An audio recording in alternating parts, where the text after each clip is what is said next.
Now let's take a look at desktop wallets. These software wallets are another great way to store your cryptocurrency. Some desktop wallets offer cold storage features and even give you the ability to integrate with hardware wallets such as the Trezor.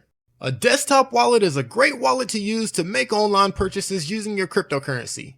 For long-term storage, I still prefer using a hardware wallet, but desktop wallets are still better than holding cryptocurrency on an online exchange in my opinion. To use a desktop wallet, simply install the wallet application onto your computer and you can easily manage your cryptocurrency portfolio. Desktop wallets are great for beginners since they are user-friendly and easy to set up and navigate. Official desktop wallets can typically be found on each coin's official website. Although there are many great established software wallets available, I recommend only using the wallets found on the official websites for each cryptocurrency to help reduce potential third-party risk. For example, verified desktop wallets for Bitcoin can be found at bitcoin.org.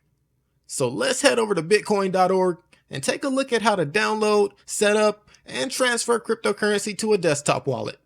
So here's bitcoin.org's homepage. It has a lot of resources and tools for people just getting started with Bitcoin. So to check out the desktop wallets, let's go up to the Introduction tab, then click on Getting Started. Here you can see 4 simple steps on how to use Bitcoin. First you inform yourself, then you choose a wallet, then you get your Bitcoin, then you spend your Bitcoin. Let's click on Choose a Wallet. Here's where you can choose the type of Bitcoin wallet you want to use. You can choose from a desktop wallet, a hardware wallet, a mobile wallet, or a web wallet. Since we're talking about desktop wallets, let's go over to the desktop tab. I'm using a Mac right now, so I'm going to click on Mac. The icons at the bottom are all the different wallets that you can choose from. I've heard some pretty good things about Electrum in that it's a fast and lightweight wallet for your desktop. Let's check this one out. Some desktop wallets can actually take up a lot of storage space, so make sure you read the specs before you download a wallet. It says here that Electrum's focus is speed and simplicity with a low resource usage. This is exactly what I'm looking for. Similar to a hardware wallet, this desktop wallet also allows you to create a seed code that allows you to recover your cryptocurrency if needed. So in order to download the Electrum desktop wallet, let's click on Visit Website. From here, let's go up and click the Download tab. With any important software wallet, always make sure you keep it updated. You always want to make sure you have the latest version for any security patches. So now I'm going to go down to the Easy Installation box, and I'm going to select OS X so I can download the desktop wallet onto my Mac laptop. The application should automatically start downloading after you click the link. Once it's finished downloading, I'm going to go ahead and open up the file. Once the file loads up and opens, you should see a window pop up with the Electrum icon. In order to complete the installation and open up Electrum, you may have to update your security preferences. To do this, I'm going to look at the top left of my desktop, click on the apple, then go to System Preferences. From here, you want to click on Security and Privacy. If you look at the bottom left of this box, you'll see a little lock icon. Click this lock in order to make changes.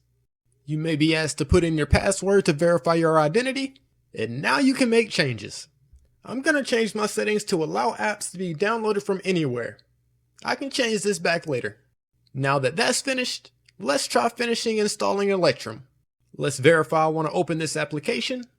I'm going to select to let it automatically connect to the cryptocurrency servers. And now you can create your wallet. Go ahead and select a name if you wish. For the wallet type, I'm just going to select Standard Wallet. And next you have your key store where you can create a new seed for your wallet. Make sure you select Create a New Seed and click Next. For the seed type, I'm just going to select Standard. The next screen will display your new 12-word seed that was just generated for your wallet. The seed is the only way to recover your cryptocurrency, so never disclose your seed, never type it on a website, and don't store it electronically. On the next screen, you'll be asked to confirm your seed by retyping it into the screen. After you confirm your seed, go ahead and click Next. Here's where you can create a password for your desktop wallet.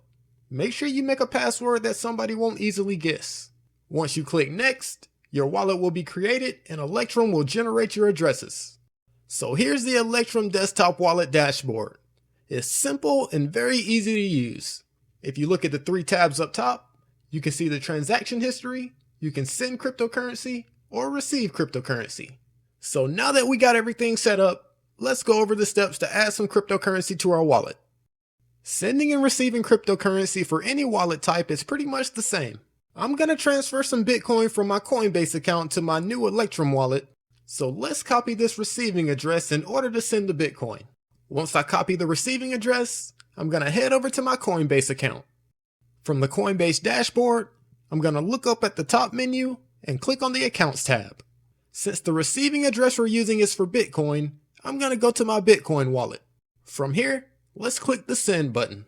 Here's where you can input the information to send some Bitcoin to your Electrum wallet.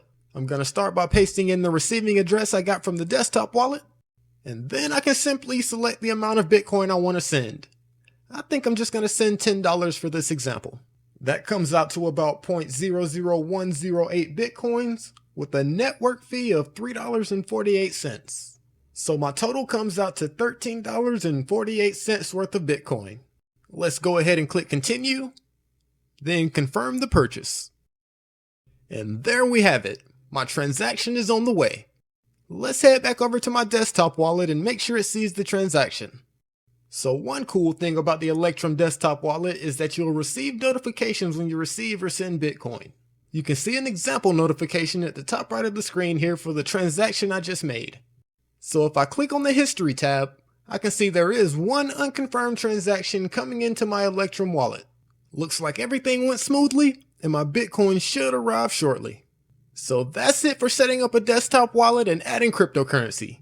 I'll see you in the next lecture.